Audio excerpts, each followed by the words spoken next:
우리는 모두 어렸을 때 이 해와 바람과 나그네라는 동화를 한 번쯤은 들어봤을 겁니다. 해는 얌전하고 온화한 성격을 지녔지만 바람은 거만하고 셈이 많습니다. 어느 날 한 나그네가 지나갑니다. 그러자 이 바람이 내기를 합니다. 누가 저 외투를 벗길 수 있는지 말입니다. 이 동화에서 말하는 것은 이 세상의 힘은 두 가지가 있다는 것입니다. 첫 번째는 권력이고 두 번째는 영향력이라는 겁니다. 이 두 가지 중에 어떤 것이 더 좋겠습니까? 분명히 이솝우화에서는 이 바람은 권력을 말하는 것이고 햇빛이 영향력을 뜻한다고 할 수 있습니다. 그렇습니다. 사실 이 그리스도의 가르침은 권력이 아니라 영향력을 가지라는 것입니다. 선한 영향력이라는 말은 있지만 선한 권력이라는 말은 없습니다. 힘으로 남을 복종을 행하는 것은 한계를 가질 수밖에 없는 것입니다. 그래서 이 세상에서는 이제 권력이 아니라 영향력을 끼치는 그러한 많은 서적들이 나오고 강의가 나오고 있습니다. 이 세상에서 권력이 가장 많은 사람 100명을 뽑는 것을 보셨습니까? 이렇게 뽑으면 어떻게 되겠습니까? 김정은이 1등이고 김일성이나 후세인, 모솔로니, 히틀러 같은 사람이 아마 다 지배를 할 겁니다. 하지만 이 세상에서는 세계에서 가장 권력이 많은 사람이 아닌 영향력이 있는 사람을 말합니다. 이런 인물들은 어떠한 사람들입니까? 오프라 윈프리 같은 사람 아닙니까? 무려 1000만 명이 그녀 말 한마디에 감동을 한다고 합니다. 그녀가 보육원에 도움이 필요하다고 말을 하면 그 10초의 말만 하더라도 다음날 수십억이 기부가 될 수 있고, 그녀가 어떤 책을 읽었다고 말 한마디 하면 다음날 미국의 베스트셀러가 될 정도로 그녀의 영향력이 어마어마합니다. 우리의 세상은 어떻습니까? 우리의 세상이 이제 권력이 아니라 영향력의 시즌에 들어서고 있습니다. 그러니까 예전에는 이 회사나 이 한국 사회를 위해서 많은 사람들이 이 권력에 이렇게 고개를 수그리면서 노력을 해왔지만 이제는 영향력의 시대가 왔다는 겁니다. 흔히 MZ세대라고 말하는 이러한 유행어가 이 사람들 사이에서 회자가 되는 것도 그렇습니다. 더 이상 회사에 이들을 희생을 강요해서는 안 된다는 것입니다. 영향력을 행사해야 된다는 것입니다. 우리 때 가장 유행했던 말이 뭔지 아십니까? 저는 꼭 이렇다고 생각은 안 하지만 이 대기업이 무슨 비리나 또한 나쁜 짓으로서 이 대기업의 대표가 감옥에 가거나 재판을 받을 때 많은 사람들이 다 뭐라고 했는지 아십니까? 그래도 저 기업 없으면 우리나라 망한다. 저 대통령 없으면 우리나라 망한다. 이 권력이 최고다라는 그러한 말이 있었던 겁니다. 하지만 분명히 성경에서도 모사되어 있지만 권력이 필요하기다라는 이러한 시대는 갔던 것입니다. 본문에서 이 여인은 우리의 기업이 어떻게 해야 될지, 우리 사회가 어떻게 해야 될지를 지금 말하고 있는 것입니다. 분명히 하나님께서는 여기에서 보니까 이 배에 띠를 매라고 하는데, 이 띠를 매라는 것은 과거 우리가 해왔던 것과 비슷합니다. 옛날 사람이나 이런 사람들은 활동하기 편한 옷을 입지 않았습니다. 그렇기 때문에 이들은 몸을 빨리 움직이기 위해서는 띠를 허리에 매야만 했습니다. 몸을 동여매고 전투를 치러야 했고 활동적인 일을 해야 됐다는 것입니다. 여기에서 나오는 그라는 것은 바로 지혜로운 여인들, 바로 여러분들, 우리나라 기업일 수도 있고 MZ세대일 수도 있고 나이가 든 사람들, 지혜롭게 이 세상을 살아가야 할 우리들을 뜻하는 겁니다. 그 지혜로운 여인은 우선 띠를 맵니다. 띠를 메고 열심히 일하라는 겁니다. 그리고 또 하나 나오지 않습니까? 여기서 보면 이 그녀에게 팔을 강하게 하라고 말합니다. 팔을 강하라고 하는 것은 열정적으로 일을 하라는 것입니다. 자기 팔을 가지고 말합니다. 과거에 우리가 살았던 그러한 방향 아닙니까? 그리고 세 번째는 바로 이렇게 준비하고 허리를 묶고 자기 팔을 강하게 하는 사람이 또 하나 하는 것이 있는데 바로 자기 사람들을 먹을 것을 준비한다는 것입니다. 여기 있는 이 지혜로운 사람은 분명 자기 일을 열심히 하는 사람이지만 남에게 선한 영향력을 주는 사람이라는 것을 우리는 이 본문을 통해서 알고 있습니다. 여러분들 이 티마스라는 그러한 기업을 알고 있습니까? 이 하영록 목사님이 키웠던 기업인데 이 하영록 목사님이 보기에는 이 독일 사람들 중에서도 성실하게 살았던 사람들이 많다고 했습니다. 그들은 일찍 일어나서 일찍 일하던 사람입니다. 하지만 그들은 언제 은퇴를 하냐? 56세에 은퇴를 했습니다. 이렇게 일찍 은퇴한 이유는 이룰 것을 다 이뤘고 이제 재정적으로 여유가 있기 때문입니다. 우리나라 사람들이 전부 바라는 그 경제적인 자유를 이뤄냈던 것입니다. 하지만 이 사람은 어떻게 행동을 했냐? 자신의 말년을 위해서 열심히 돈을 번 것도 있지만 자신의 욕심을 차리지는 않았습니다. 오히려 돈에 대한 욕심이 없었던 사람입니다. 처음에는 일주일에 하루 정도만 일하고 회사가 바빠지면 근무 시간 중 절반 정도를 일하겠다고 말하지만 회사가 바빠지자 정말 근무 시간의 3분의 4가량을 일하고 일한 만큼 월급을 받고 자신이 대표라는 위치에서도 최선을 다했던 사람입니다.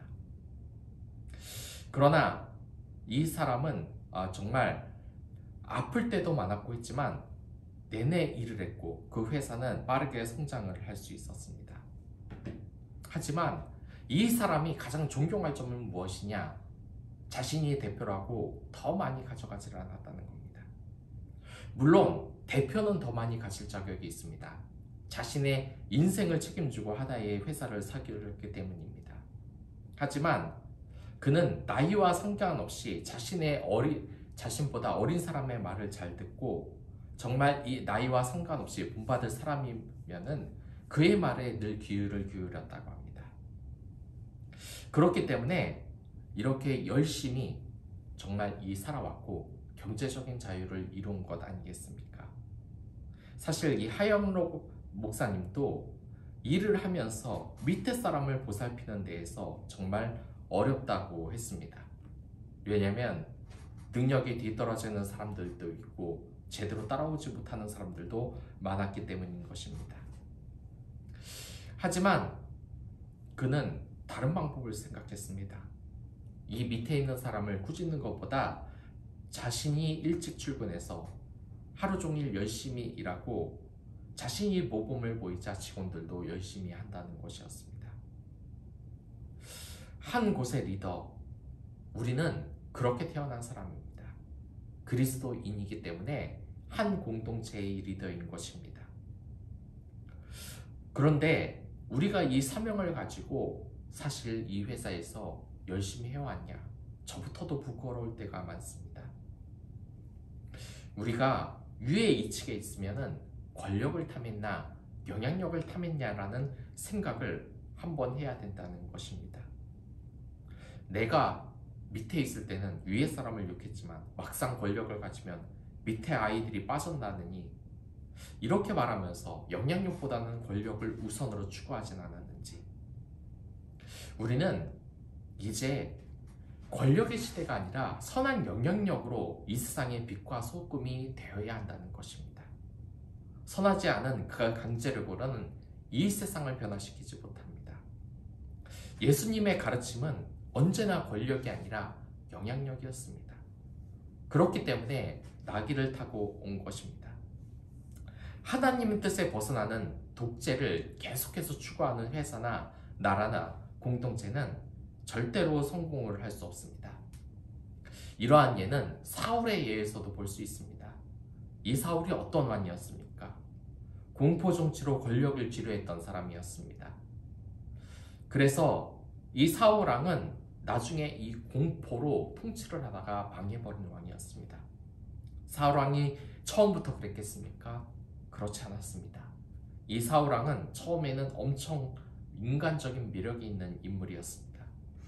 부모님께 효도하는 효자였고 키도 크고 잘생겼습니다. 그런데 거기에다가 겸손하기까지 했습니다. 우리가 아는 이 옆집 친구 아들처럼 정말 완벽한 사람 아니었겠습니까? 그런데 이 사울 왕이 변해버린 것입니다. 왜냐?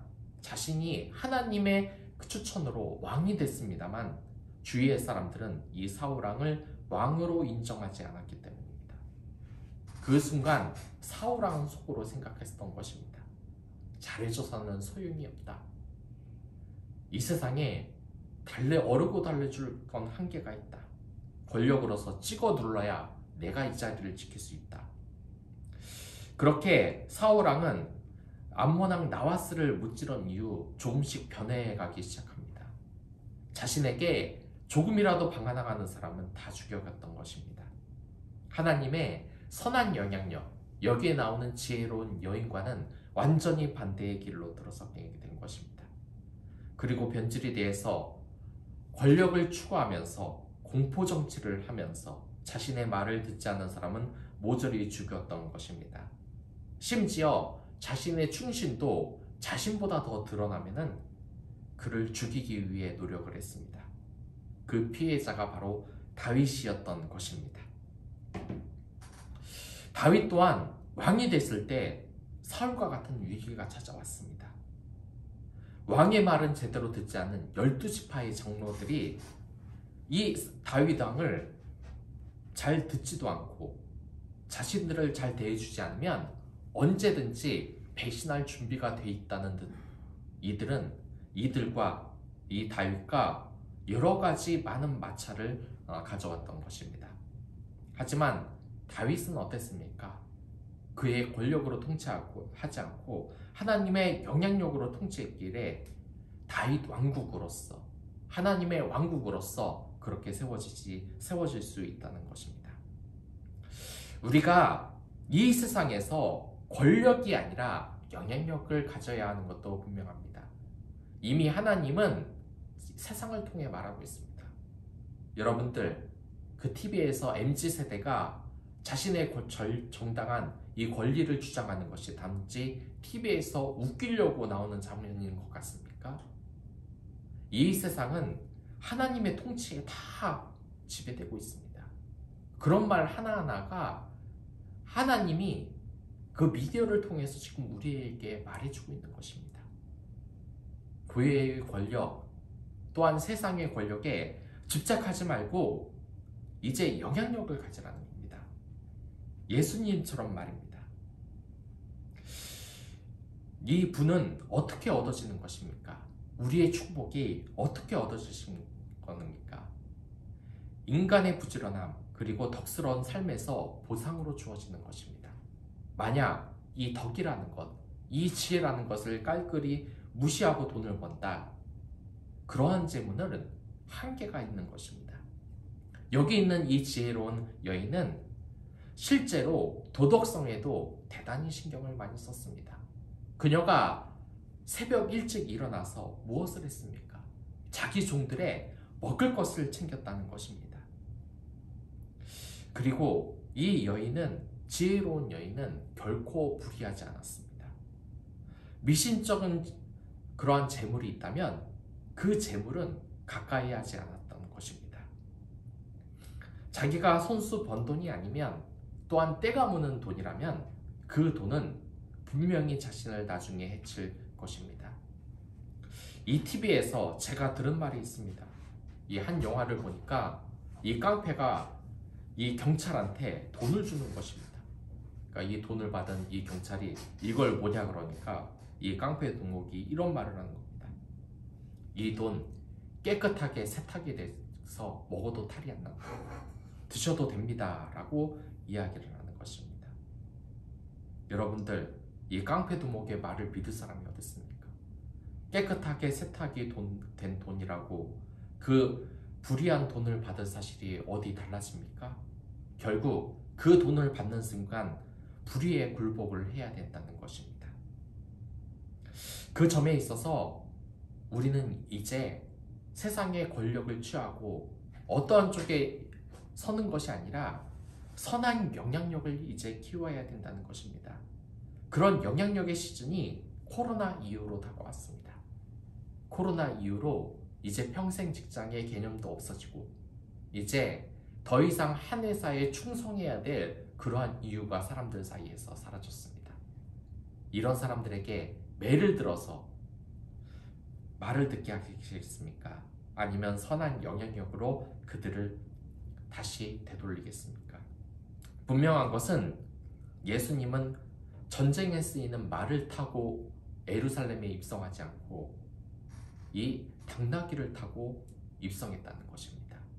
평화의 상징이었다는 것입니다. 이제 이 하나님의 가르침으로 자녀를 양육하시기 바랍니다. 이 아이들에게 돈이 최고다, 권력이 최고다라고 가르치신다면 그 아이는 분명 나중에 발목이 잡힐 일이 있을 겁니다. 우리는 권력이 아니라 성향 영향력을 가르치고 끼쳐야 되는 것입니다.